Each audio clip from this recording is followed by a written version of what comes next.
स्वागत है आपका स्वयं की गणित में। अगर आप EMRS TGT PGT की तैयारी कर रहे हैं तो आपके लिए टीचिंग एप्टीट्यूड की क्लास लेके हैं, जिसका ये पार्ट नंबर 8 है। अगर आपने इससे पहले के पार्ट नहीं देखे हैं तो प्लेलिस्ट बनी है, आप जाकर देख सकते हैं। तो चलिए क्वेश्चन देखते हैं।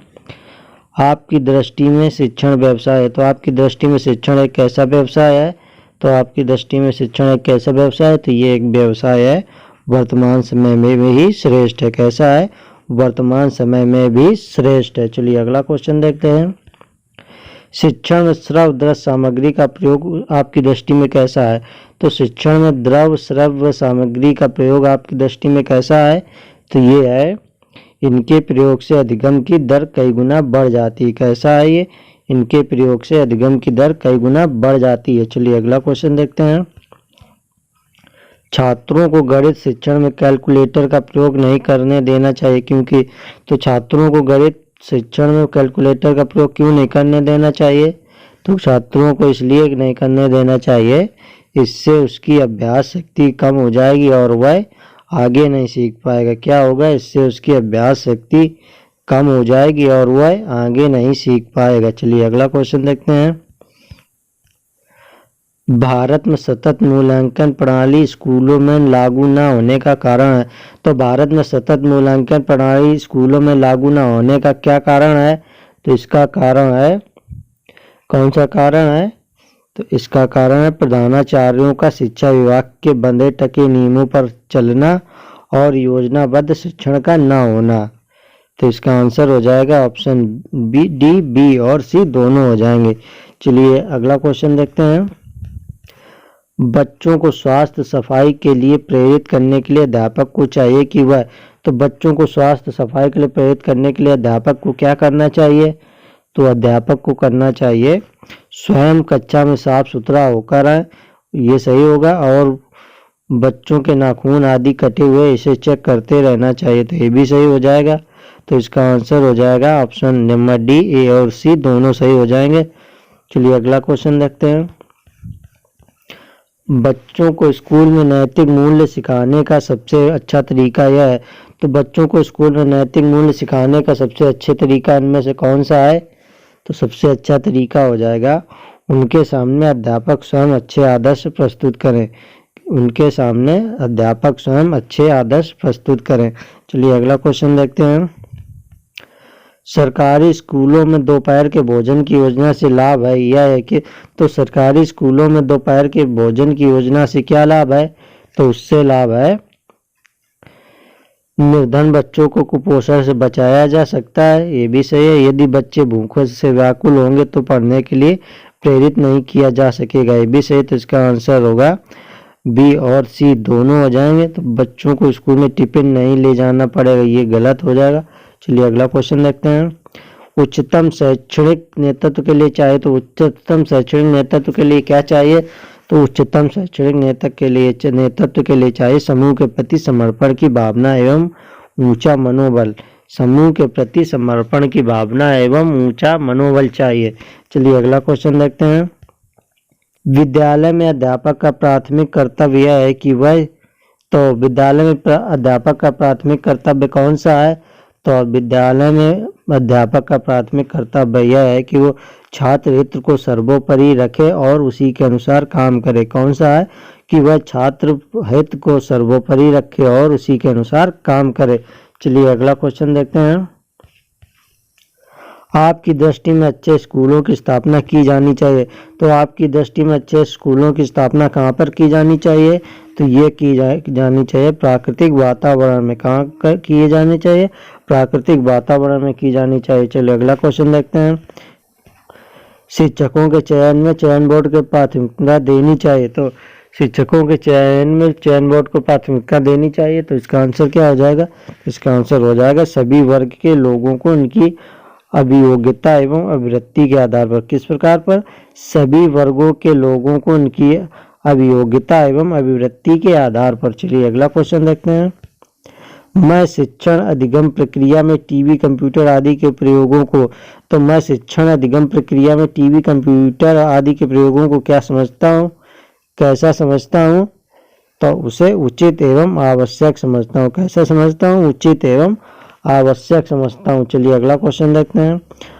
अध्यापक की दैनिक दिनचर्या का अंग होता है, तो अध्यापक की दैनिक दिनचर्या का अंग कौन होता है? तो ये होता है दैनिक रूप से वाचनालय जाना तथा पत्र पत्रिकाओं का अध्ययन करना और छात्रों में अधिगम की दर को बढ़ाने के लिए निरंतर चिंतनशील रहना और कक्षा में नए नए प्रयोग करना। तो इसका आंसर हो जाएगा ए और सी दोनों, ए भी सही है और सी भी सही है। चलिए अगला क्वेश्चन देखते हैं। पढ़ाते समय कक्षा में अध्यापक का विश्वास कब डगमगाता है? तो पढ़ाते समय कक्षा में अध्यापक का विश्वास कब डगमगाता है? तो ये डगमगाता है जब वह पाठ की पूरी तैयारी करके कक्षा में नहीं आता है। कब डगमगाता है? जब वह पाठ की पूरी तैयारी करके कक्षा में नहीं आता है। चलिए अगला क्वेश्चन देखते हैं। निम्न में से कौन सा काम एक शिक्षक के लिए बिल्कुल अनुपयुक्त है? तो निम्न में से कौन सा एक काम शिक्षक के लिए बिल्कुल अनुपयुक्त है? तो ये अनुपयुक्त है कौन सा काम? तो ये अनुपयुक्त है शिक्षण के महत्व को कम करके उपरोक्त कोई काम करना। क्या? शिक्षण के महत्व को कम करके कोई उपयुक्त काम करना, उपरोक्त काम करना। चलिए अगला क्वेश्चन देखते हैं।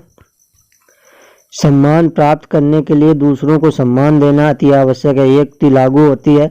तो सम्मान प्राप्त करने के लिए दूसरों को सम्मान देना अति आवश्यक है, युक्ति लागू होती है। तो ये युक्ति लागू होती है स्कूलों सहित सभी स्थानों पर समान रूप से। स्कूलों सहित सभी स्थानों पर समान रूप से यह युक्ति लागू होती है। चलिए अगला क्वेश्चन देखते हैं। शिक्षण व्यवसाय को अपनाने के पीछे निम्न में से एक को छोड़कर सभी कारण हो सकते हैं। तो शिक्षण व्यवसाय को अपनाने के पीछे निम्न में से एक को छोड़कर सभी कारण हो सकते हैं। तो वो कारण कौन कौन से हो सकते हैं और कौन सा कारण नहीं होगा? चलिए देखते हैं। समाज सुधार की भावना, ये भी हो सकता है। स्वयं को एक अच्छे शिक्षक के रूप में स्थापित करने की लालसा, ये भी होगा, ये भी सही है। तो सेवानिवृत्ति के बाद प्राप्त होने वाला लाभ, तो ये निगेटिव हो जाएगा, तो यानी कि यह आंसर हो जाएगा। छात्रों के समग्र विकास के लिए प्रयास करने की इच्छा, ये भी सही हो जाएगा। शिक्षण के व्यवसाय में ए, बी और डी तीनों आते हैं लेकिन सी नहीं आता। चलिए अगला क्वेश्चन देखते हैं।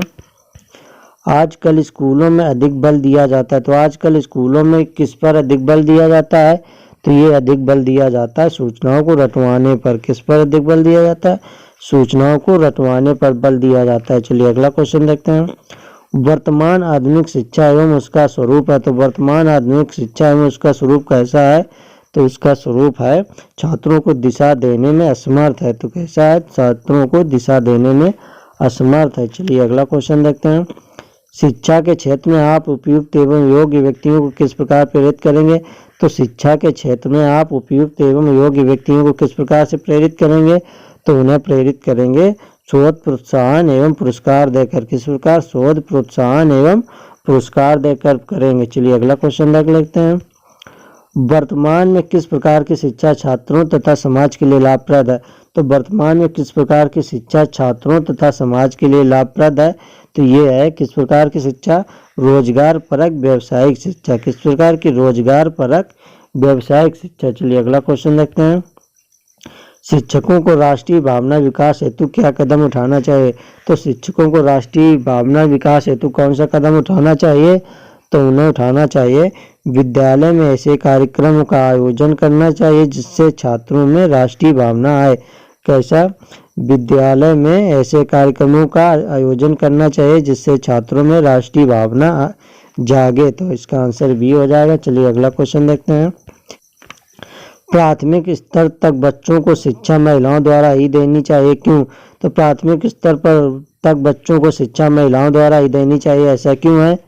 तो ऐसा क्यों है? तो महिलाओं को घरों में बाल मनोविज्ञान का अपेक्षाकृत अधिक एवं प्रत्यक्ष अनुभव होता है।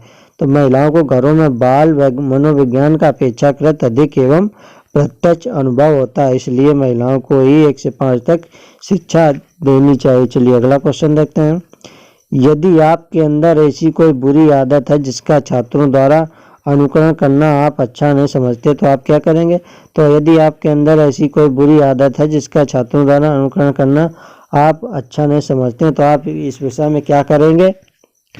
तो इस विषय में हम करेंगे कम से कम छात्रों के समक्ष आप उस आदत को आने देंगे। तो क्या करेंगे? कम से कम छात्रों के समक्ष आप उस आदत को आने देंगे। चलिए अगला क्वेश्चन देखते हैं। यदि आपको किसी ऐसे स्कूल में प्रधानाचार्य नियुक्त करके भेज दिया जाए जिसकी स्थिति बहुत गिर चुकी है तो आप क्या करेंगे? तो यदि आपको किसी ऐसे स्कूल में प्रधानाचार्य नियुक्त करके भेज दिया जाए जिसकी स्थिति बहुत गिर चुकी है तो आप उस स्कूल के लिए क्या करेंगे? तो सुधार कार्यक्रम के संबंध में पूरे स्टाफ से चर्चा करेंगे। क्या करेंगे? सुधार कार्यक्रम के संबंध में पूरे स्टाफ से चर्चा करेंगे। चलिए अगला क्वेश्चन देखते हैं। छात्रों में मौखिक अभिव्यक्ति को विकसित करने का तरीका है। तो छात्रों में मौखिक अभिव्यक्ति को विकसित करने का कौन सा तरीका है? तो ये तरीका है परिचर्चा का आयोजन करके, ये सही है। भाषण प्रतियोगिता का आयोजन करके, ये भी सही है। अंताक्षरी का आयोजन करके, तो ये भी सही। तो इसका आंसर हो जाएगा ये सभी। चलिए अगला क्वेश्चन देखते हैं। विद्यालय में छात्रों का स्वास्थ्य परीक्षण क्यों आवश्यक है? तो विद्यालय में छात्रों का स्वास्थ्य परीक्षण क्यों आवश्यक है? तो ये विद्यालय में छात्रों का स्वास्थ्य परीक्षण इसलिए आवश्यक है क्योंकि छात्रों के स्वास्थ्य संबंधी कुछ समस्याओं को जानना स्कूल के लिए आवश्यक है। छात्रों के स्वास्थ्य संबंधी कुछ समस्याओं को जानना स्कूल के लिए आवश्यक है। चलिए अगला क्वेश्चन देखते हैं। कक्षा के प्रति कमजोर छात्रों के लिए अध्यापक को क्या करना चाहिए? तो कक्षा के प्रति कमजोर छात्रों के लिए अध्यापक को क्या करना चाहिए? तो अध्यापक को करना चाहिए क्या? खाली समय में उनकी मदद करनी चाहिए। क्या करना चाहिए? खाली समय में उनकी मदद करनी चाहिए। चलिए अगला क्वेश्चन देखते हैं। पत्र पत्रिकाएं पढ़ने से, तो पत्र पत्रिकाएं पढ़ने से क्या होता है? तो पत्र पत्रिकाएं पढ़ने से होता है सामाजिक विषयों एवं घटनाओं की जानकारी प्राप्त होती है और अध्ययन की आदत का विकास होता है।